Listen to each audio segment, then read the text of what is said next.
Guys मैं अभी हम ना कैप्चर करने वाले हैं भूत को, तो हम स्टार्ट करने वाले हैं। तो अभी हम कैप्चरिंग करना स्टार्ट करने वाले हैं, तो स्टार्ट करते हैं। फिर आज की वीडियो में बहुत दिमाग ख़राब होने वाला है और इस ऐप के ज़रिए हम उनको कैप्चर करेंगे। बट एक सेकंड गाइस, मैं आपको पहले बता दूँ, इसके आगे मैं आपको एक्सप्लेन करूँगा।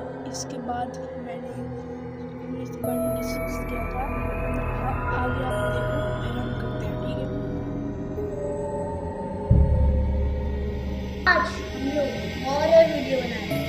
हॉरर प्लीज यस एंड हमने एक ऐसा दावा करने वाली कि ये ऐप जो है ये असली में भूतों को पकड़ती है। एंड अभी हम बाहर आ चुके हैं फोन पे।